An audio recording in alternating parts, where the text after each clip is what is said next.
Pronto, pessoal, estamos aqui com o nosso convidado, o professor Pierre Lucena, que é presidente do Porto Digital e também nosso professor, ele é da casa, é professor do Departamento de Ciências Administrativas. Pierre, eu gostaria que você se apresentasse para quem está nos acompanhando, falar um pouquinho da sua experiência, tanto acadêmica como profissional no mundo lá fora, e apresentar também o Porto Digital, falar um pouco desse parque tecnológico que funciona no bairro do Recife. Eu sou professor da UFPE, já estou completando, viu, Vitória, esse ano, 24 anos de UFPE. Quando eu era estudante, daí eu fui presidente do DA de administração e fui presidente do DCE, na época do Fora Collor. E aí eu me formei em 94 em administração, aí eu fiz o último concurso que teve de professor auxiliar. E aí eu fiz o mestrado no PIMES, em economia, e depois eu saí para fazer o doutorado na PUC do Rio de Janeiro, na administração também, né? Fiz minha tese na área de finanças, sou professor de finanças aí. Fui diretor acadêmico da Rede Laureate, que tinha aqui em Pernambuco e Paraíba, e depois eu assumi a reitoria da UniFG, porque ela se transformou num centro universitário. Na verdade, eu fui para lá para transformar aquela faculdade, né, num centro universitário. A gente cresceu bastante, eu saí de lá, tinha por volta de 15 mil alunos. Ainda passei um tempo como vice-presidente do Diário de Pernambuco, mas na verdade eu já tinha recebido uma sondagem para ser presidente do Porto Digital, mas tinha um processo de transição. Mas porque Alexandre Randes, que era professor, né, do Departamento de Economia, sim, saiu. Foi meu orientador de mestrado, e aí ele me chamou, disse, vamos para lá para o Diário passar um tempo. Eu disse, não, eu estou indo para o Porto Digital. Eu disse, não, mas alguns meses só. Eu disse, tá bom. Aí foi uma experiência bem legal, eu já trabalhava com comunicação, né, alguma coisa, já estava na CBN, teve acerto de contas durante alguns anos. Aí eu fui assumir o Porto Digital, estou lá 1 ano e meio no Porto, apresentando o que é o Porto Digital para quem não conhece. O Porto Digital é uma organização social, mas na verdade é um parque tecnológico, né? Gerenciado por uma organização social privada, ela não é pública, porque as pessoas às vezes acham que é um cargo público. Não, não é. O Porto Digital é uma entidade privada. Essa entidade tem um conselho de 19 membros, muito difuso, né? O governo do estado tem 4 dos 19, a prefeitura 2, aí a universidade tem. Aí tem um conselho muito amplo. Eu era, inclusive, representante dos pesquisadores da universidade nesse conselho, né? Quem é hoje lá é André Santos, que é diretor do Centro de Informática. O Porto Digital, para quem não sabe, ele saiu da Universidade Federal de Pernambuco, né, do Centro de Informática. Dentro do Centro de Informática foi fundado o CESA. E foi ali que foi formatada a ideia do Porto Digital. Silvio Meira, que era a grande liderança da época, ali, junto com o Cláudio Marinho, que era o secretário de Ciência e Tecnologia, se juntaram para montar esse cluster de inovação. Só que a exigência do governo do estado foi a de fazer com que esse projeto ele também fosse um projeto de cidade, que ele pudesse revitalizar o centro do Recife. Pouca gente lembra, mas na década de 90 houve uma tentativa. O bairro do Recife tinha decaído muito depois que o porto foi praticamente desativado. O projeto da prefeitura do Recife, quando Jabas era prefeito, ele revitalizou aquela rua a Rua do Bom Jesus, que é uma rua belíssima, né? Mas ficou por ali. E aí faltava um projeto que desse vitalidade. E aí foi a ideia de levar um cluster de tecnologia para lá. No bairro do Recife, depois a gente expandiu para Santa Amaro e Santo Antônio, incorporando também economia criativa dentro do Porto Digital. E essa área é uma área de redução fiscal. As empresas que estão instaladas lá, elas pagam menos ISS. Né? Ao invés de pagar os 5%, elas pagam 2% de ISS para estarem lá, contanto que metade dos seus funcionários esteja na área do Porto Digital. E essa foi, na verdade, foi o responsável, digamos assim, pelo ressurgimento do bairro do Recife. O bairro do Recife, a gente começou o Porto Digital com 2 empresas somente. E uma delas a Procenge, uma outra que não está lá. Depois o César veio para lá também, né? O César fundador. O César, que era na UFPE, hoje também está lá. Foi para lá. As pessoas não lembram, na verdade a ideia original era levar o centro de informática para lá, né? Para o bairro do Recife. O que aconteceu com o centro do Recife é que muita coisa foi saindo de lá. Isso aconteceu com o bairro do Recife, aconteceu no bairro de Santo Antônio, principalmente, né, ali por ali. E a universidade foi uma das coisas que saiu, porque a universidade era lá, né, tinha a escola de engenharia, a escola de administração, era tudo lá, né, a faculdade de Direito foi a única que ficou. Mas saiu o governo do estado, a Secretaria de Educação saiu, aí o fórum saiu, foram saindo e esvaziando o centro, e o centro virou único e exclusivamente comercial. Aí num momento como esse, de pandemia, tal, aí a gente fica numa dificuldade muito grande de preencher os espaços vazios que o centro da cidade precisa ter. O Porto Digital, na verdade, serviu a essa política. E, além disso, a gente foi crescendo muito ao longo do tempo. O Porto Digital hoje é o maior parque tecnológico do Brasil. Recife não é o maior polo, né? O maior polo é São Paulo, mas nós somos o maior parque, né? Porque São Paulo não tem parques tecnológicos organizados na nossa forma. E até porque nós somos um bairro, é um bicho meio diferente, né? A gente cresceu de duas, hoje a gente tem 339 empresas embarcadas nesse projeto, digamos assim, de tecnologia e economia criativa. Nós temos 11.600 colaboradores, né, trabalhadores nessa área, né, trabalhando lá no Porto Digital, e faturamos 2,35 bi no conjunto dessas empresas. Né? Um fato curioso é que das 10 maiores empresas, 8 nós fizemos aqui. E muitas, como o caso da Inloco. A Inloco é uma empresa que saiu do Projetão, que é uma disciplina do Centro de Informática, né, e foi ser incubada lá na nossa incubadora. E a Tempest, por exemplo, que acabou de ser adquirida a maioria das ações pela Embraer, foi uma empresa formada por um estudante chamado Lincoln, que é filho de Pedro Lincoln, professor Pedro Lincoln do meu departamento, e de Evandro, que era um aluno do mestrado em Segurança da Informação. Aí.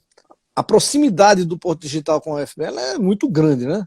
E a gente espera que seja maior, Vitória. Eu conversei essa semana com os professores do meu departamento, né? Eu disse a eles que ela foi sempre muito próxima do centro de informática, mas eu acho que tem muito mais coisa que a gente pode aproximar, né? Porque inovação, na verdade, não é só a informática. A tecnologia é um meio para você fazer inovação, mas tem muita coisa que pode ser feita, né? Na área de medicina, de saúde. Tem um convênio, né, da universidade com o Porto Digital, é um convênio muito geral, né, para fazer muitas coisas, a possibilidade de fazer muitas coisas, mas tem um fato muito relevante. Dentro do marco legal de inovação que foi aprovado lá em 2018, é permitido, a universidade, por exemplo, pode se aproximar, na verdade, do setor público, dos ICTs, como é o caso do Porto Digital, é um ICT também, né, além de uma OS. Então, o que pode acontecer, por exemplo, é o seguinte: eu posso, de repente, abrir um programa de empreendedorismo, por exemplo, os professores serem mentores lá, eles alocam uma quantidade de horas, digamos assim, você tem lá 40 horas semanais de trabalho, você pode alocar 10 horas no Porto Digital, digamos assim, e a gente paga uma bolsa para os professores, entendeu? Ou mesmo montar um grupo de pesquisa lá dentro para pesquisar uma determinada temática e a gente conseguir financiamento para pagar a bolsa. Então, assim, a gente está passando, obviamente, por um período de transição muito duro, então não está com muita... assim, a energia da gente agora, nesse momento, está na retomada das atividades, obviamente, que vai se dar dia 20 de julho agora, ainda aos poucos, obviamente, né, que isso a gente sabe que vai ser, o adensamento de empresas e de pessoas, né, como forma de gerar atração para fazer a inovação, porque ali você encontra as pessoas, conhece gente nova e tal, e vai fazendo. Aí o que acaba acontecendo no momento que está um esvaziamento, está todo mundo em casa, trabalhando remoto, isso, tem duas preocupações. A primeira é um esvaziamento desse centro, porque para o bairro do Recife seria muito ruim, né? E a preocupação da gente com outro movimento, que é o seguinte: a partir do momento que você começa a ficar muito tempo trabalhando de forma remota, a empresa deixa de ter cultura organizacional, e você deixa de ter o atrativo do ecossistema para ir lá trabalhar, conhecer gente nova e tal. Então, Neide Cavalcante, ela pergunta aqui o que o Porto Digital tem feito em relação à pandemia, como tem se comportado em relação à comunidade do Pilar. Eu tenho conversado muito com o pessoal da comunidade do Pilar, e a primeira coisa foi do tipo assim: olha, a comunidade do Pilar é um problema nosso. Não dá para dizer que dentro do bairro do Recife 800 pessoas moram, no IDH mais baixo da cidade do Recife, e o Porto Digital que está aqui, que é uma ilha de tecnologia, não faz nada, né? Então a gente tem assumido isso. Além de tudo, ainda há um descrédito, obviamente, com o Porto Digital dentro da comunidade. Então, assim, a proximidade é para resgatar esse relacionamento. A primeira coisa que a gente fez foi entregar uma creche no começo do ano, a inauguração. É uma creche chamada Creche Porto Digital. A gente entregou ela em fevereiro. Na verdade, teve uma semana de aula. Está chamando de contrapartida social, ela complementou depois do Porto. Mas é isso mesmo, a gente fez a creche. Metade das vagas da creche são 80 vagas. Metade é para as mães do Porto Digital e a outra metade para a comunidade do Pilar. É uma creche pública, o Porto Digital paga as contas e deu o prédio, e a Prefeitura do Recife entra com a gestão. Foi inspirado no modelo da UFPE, né? Que a UFPE tem uma creche, basicamente assim.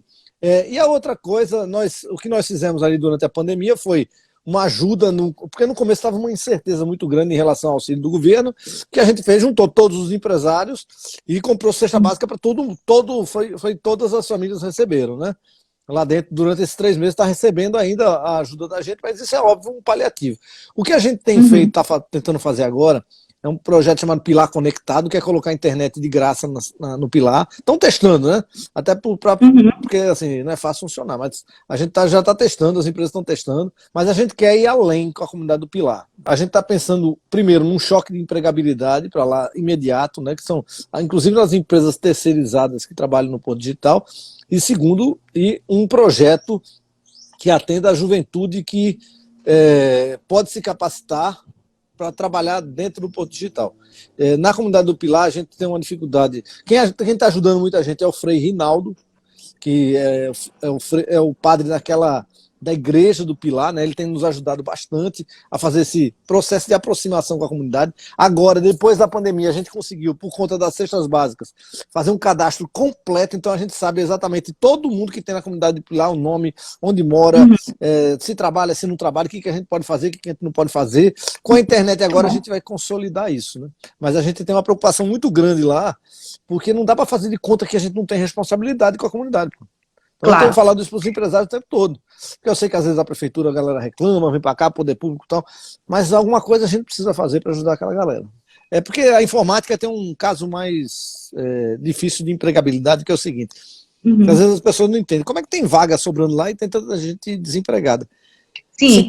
Se tem uma área que precisa de universidade, é a área de tecnologia.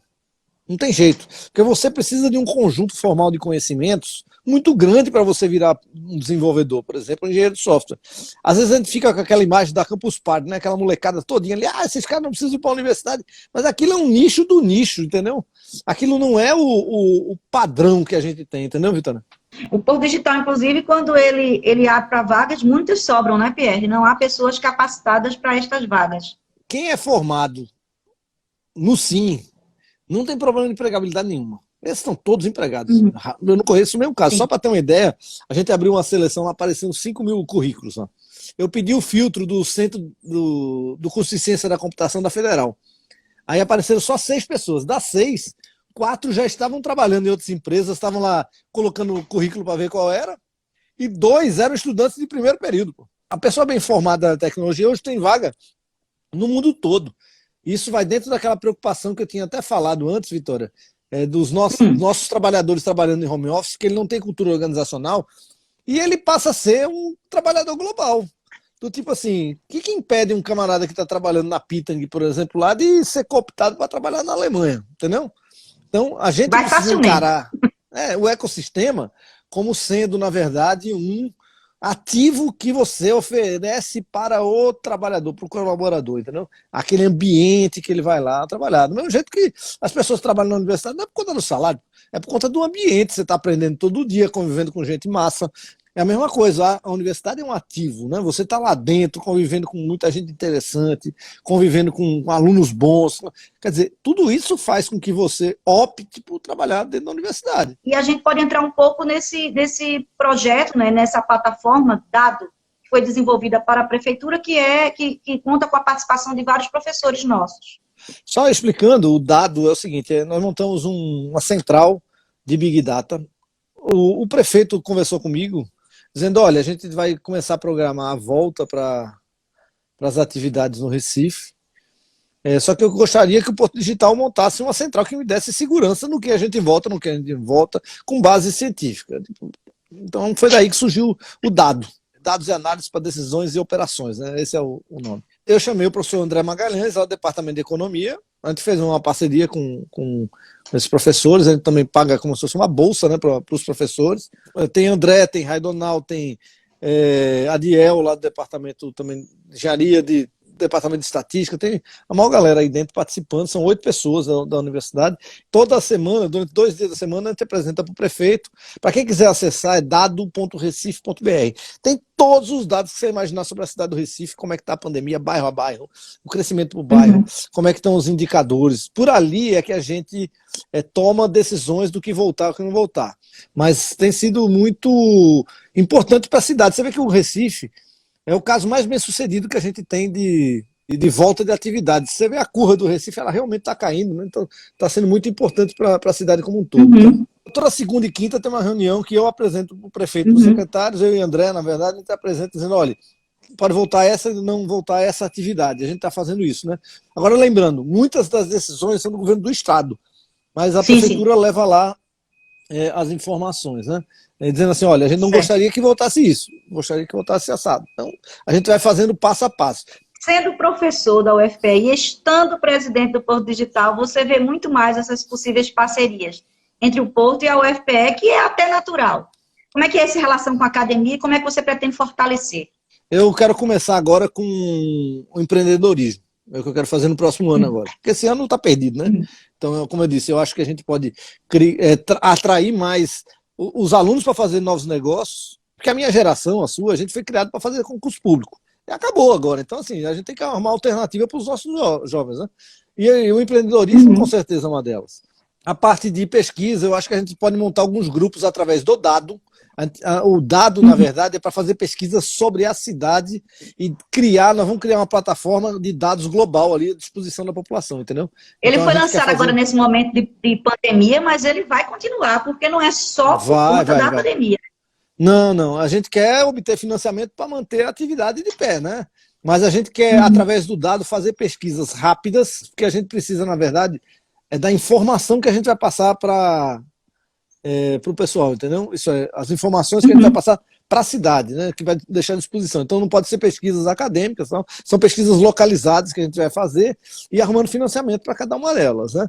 Essa aproximação, você falou que esteve com o reitor Alfredo Gomes. O que é que vocês já conversaram? Tem alguma coisa que vocês já pensam em termos de parceria? Tem a Positiva, né, que é o braço da universidade na parte de inovação. Eu acredito que há uma possibilidade da gente fazer uma atração muito interessante, né, com professores que têm expertise em muitos assuntos, né, cidade, economia, tecnologia, engenharia, saúde, tem muita coisa aí para a gente fazer, alguns estudos rápidos, né, mas que possam, na verdade, dar uma contribuição muito grande para a cidade, né? E aí a gente vai buscar financiamento, como eu disse, assim, a gente paga uma bolsa e o professor trabalha com a gente fazendo a pesquisa, né? E aí a gente, obviamente, publica ela, contanto que a pesquisa tem que ser do interesse da cidade, né? Normalmente, a parte de empreendedorismo e essa de pesquisas mais rápidas, essas são as primeiras coisas que a gente pretende fazer, entendeu, Vitória? Eu já conversei com a Alfredo em relação a isso. Eu acho que a Positiva pode fazer ter uma grande presença dentro do Porto Digital. E eu tenho um sonho eu disse a André, já do Centro de Informática, da gente conseguir levar um semestre do curso para lá, né? Para os alunos ficarem próximos das empresas. Ô professor Pierre Lucena, Dezinha, ela pergunta aqui, gostaria de saber se tem algum projeto para a inclusão de mulheres no mercado de TI. Aí Bernardo, que trabalha com a gente lá na escola, ele lembra do Cíntia, que é um projeto lá do Centro de Informática, que é justamente para a inclusão da mulher no mercado de TI. A gente tem um projeto chamado Minas. Pode continuar. Que é o Mulheres, Inovação, Negócios e Artes. Inclusive a creche foi feito dentro desse projeto, tá?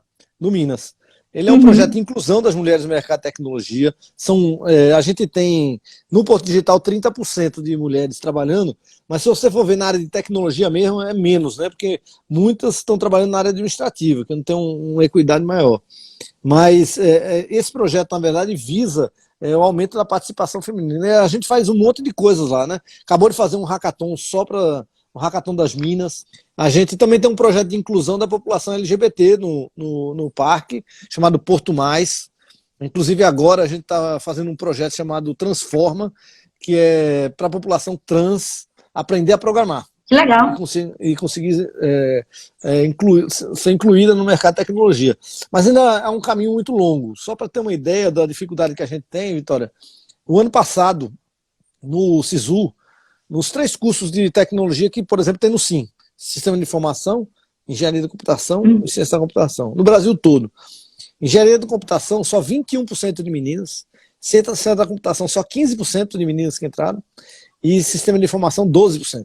E a gente precisa fazer um processo de reversão, né? Porque é um estigma de que é uma área dura, de que é uma área feita para homens, não tem nada disso.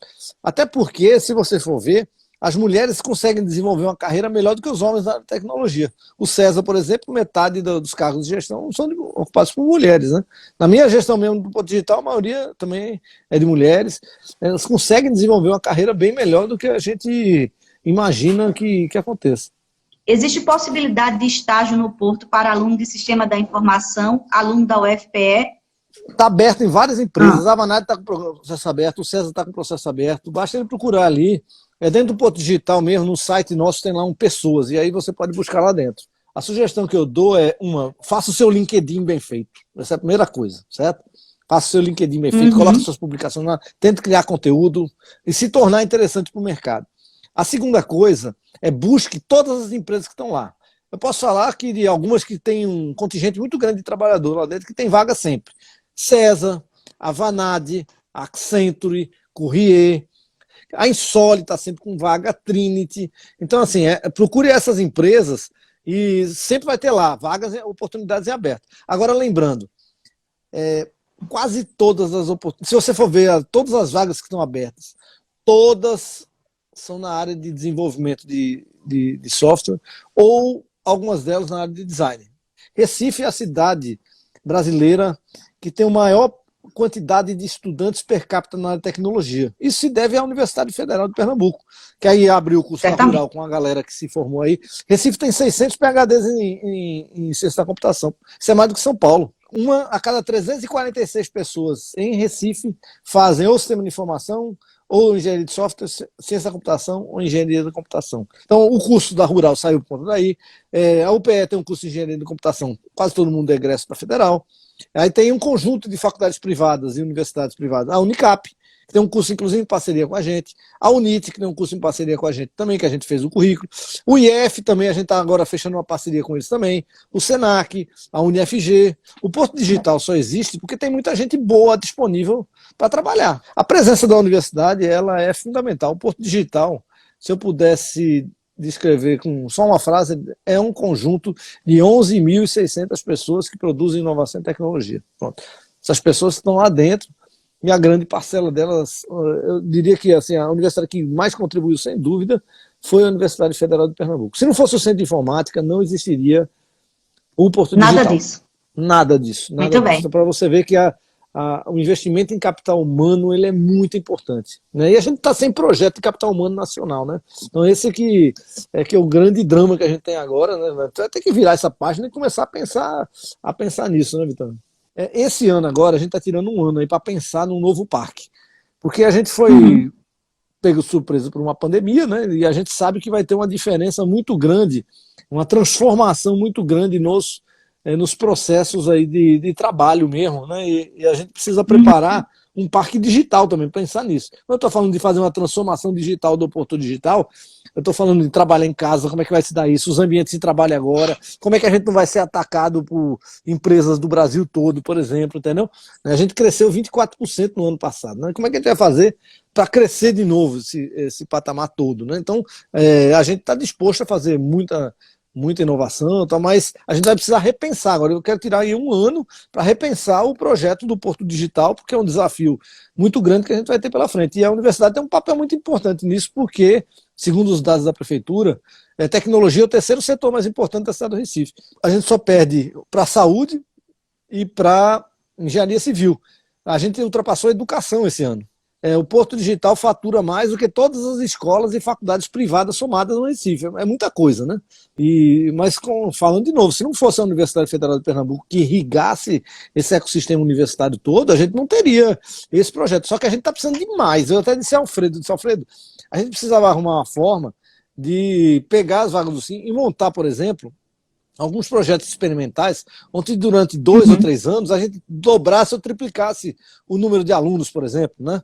Na graduação mesmo, né, que oferecesse bolsa, fizesse um arranjo diferente, onde a gente pudesse dar uma acelerada nisso, né, porque, de repente, trazendo professores de outro departamento, fazendo um projeto interdisciplinar, talvez, que a gente pudesse, durante 2 ou 3 anos, trazer mais estudantes, porque tem uma coisa muito importante, o estudante que entra na Universidade Federal, ele é um estudante de altíssimo nível, né, então e outra coisa que é preciso desmistificar, o curso de ciência da computação, por exemplo, da Federal, ele teve 764 pontos na primeira chamada do SISU, né? Foi a entrada da concorrência ampla, e 760 do cotista de escola pública. Quer dizer, a nota é muito alta, né? Muito alta, né? Então, assim, é preciso desmistificar o cotista, porque fica aquela ideia de que não, o cotista é um aluno de pior qualidade. Eu aposto com qualquer um que um aluno que tirou 760 pontos no Enem, vindo de escola pública, ele tem uma capacidade cognitiva e de estudo muito maior do que a de 764 de uma escola privada, se ele tivesse sido submetido às mesmas condições. Então a gente tem que entender esse aluno como uma grande oportunidade da gente crescer. Essa é uma pergunta que eu queria te fazer, são duas. Um é o Hack and Play, esse projeto maravilhoso, eu acho que tem já teve 2 edições, é isso, Pierre, o Hack and Play? Tivemos 4 anos. 4 anos. Como é que vocês estão pensando fazer neste ano de pandemia? Eu queria que falasse um pouco do Hack and Play. A gente jogou o Hack and Play para dezembro, na primeira, de quarta, acho que é de 4 a 7 de dezembro, no primeiro final de semana de dezembro. A gente jogou para dezembro até para ganhar mais tempo, né, com isso. A gente espera que dê para fazer, a gente está levando isso como se desse. A gente não gostaria de fazer ele digital, porque, na verdade, o Hack and Play é um encontro no bairro do Recife, né? Então, ele é um evento presencial, basicamente. A gente sabe, ele vai ter que tomar todos os cuidados, mas está esperando para ver até lá. Por enquanto, ele está mantido. A gente já está fazendo contato com os patrocinadores, já estão mais ou menos organizados. A gente está montando isso aí. A Federal tem o Federais Club, né? Que participa, mas eu quero aumentar a participação da universidade lá dentro. A gente está fazendo uma casa lá dentro, que vai ser a casa do INSPER com a César School. E eu queria fazer uma das federais também, entendeu? Para a gente levar bastante conteúdo lá.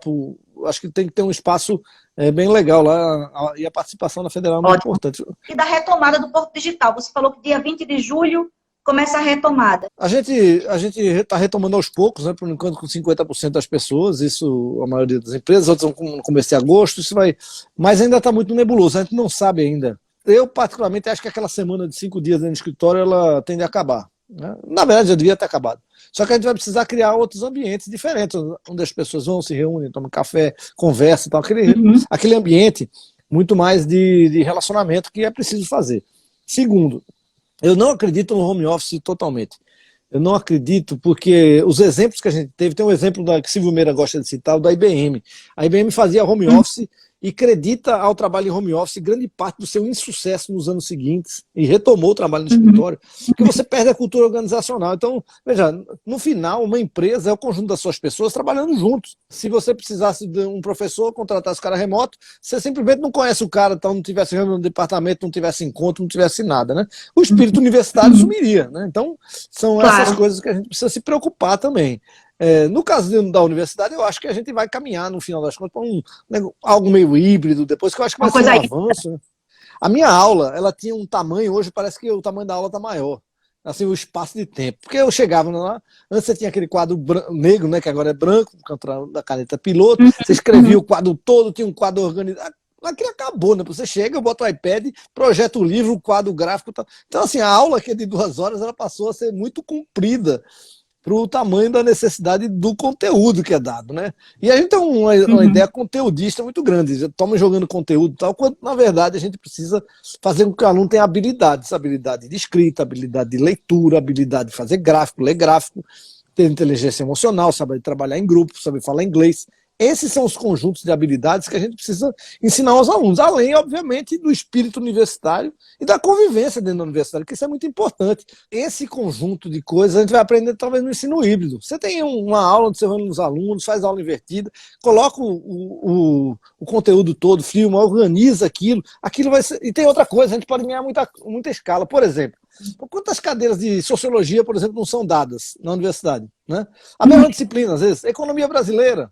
Então a gente pode construir em conjunto conteúdos, colocar aquilo de forma organizada, construir aquilo com o estudante e fazer processos personalizados de forma mais efetiva. Eu acho que a gente vai aprender, tem muito para aprender também com isso, né? Porque a gente está numa forma muito tradicional, tal. Eu mesmo, né? Então, assim... Pessoas que não são da área tecnológica conseguem oportunidade no Porto Digital para aprenderem novas habilidades? Consegue. Veja, a gente tem muitos projetos lá de capacitação, né? A gente tem uma faculdade dentro do Porto Digital, que é a César School. que é a nossa faculdade. Tem 2 cursos de graduação, tem mestrado, tem doutorado, tem projetos de ensino médio junto à Escola Nave, então, assim, é um projeto bem completo. Mas consegue. Agora, o que acontece? Na área de gestão, por exemplo, a concorrência é muito grande, pô. Entendeu? É muito grande. Assim, eu tenho vários alunos de administração que trabalham no Porto Digital, certo? Mas, assim, quando você tem uma habilidade em tecnologia, essa tem uma empregabilidade muito grande hoje, mas muito grande mesmo, porque ele lhe abre portas, só para você ter uma ideia. Hoje, se você for programador, você tem visto automático em Portugal. Quem não quer ir para Portugal? Morar lá. Então, assim, para um jovem, né, que tem uma oportunidade de morar num país incrível como aquele, né? Olha, quem quiser saber mais sobre o Porto Digital é portodigital.org. O endereço é super Isso. fácil. Pierre, agradeço muito sua presença. O papo foi ótimo. Espero contar outras vezes. E você tem 2 minutos para suas palavras finais. Agradeço demais. Foi ótimo. Queria agradecer aí o convite. Como eu já falei a você, eu falo publicamente a todo mundo. Minha vida profissional eu devo toda à Universidade Federal de Pernambuco, né? Aí que eu estudei, aí eu fiz mestrado, virei professor, então, construí minha vida toda aí dentro. Se tem um lugar onde eu sei que eu nunca irei sair, vai ser da universidade, da minha carreira como professor, né? É uma coisa que eu prezo muito, valorizo muito, gosto muito da universidade, da instituição. E eu acho que tem muita coisa para a gente fazer junto. Estou disposto aí a ideias novas do que a gente pode buscar. Estamos sem dinheiro, como todo mundo, né? Tudo que é organismo, a gente pode ir fazer projetos e buscar lá fora, com o brand que a gente construir, com, obviamente, a grande contribuição que a gente tem para o estado de Pernambuco e para a cidade do Recife. E é isso. Obrigado. Eu que agradeço. E agradeço a todo mundo que acompanhou, muita gente elogiando, dizendo que a conversa foi ótima. Eu acho que foi muito produtiva. E vamos em frente. Muito obrigada, Pierre. Até uma próxima. Aí aos professores do meu departamento, ao reitor e a todo mundo, meus estudantes também. Um grande abraço. Muito bem. Bye, bye. Tchau.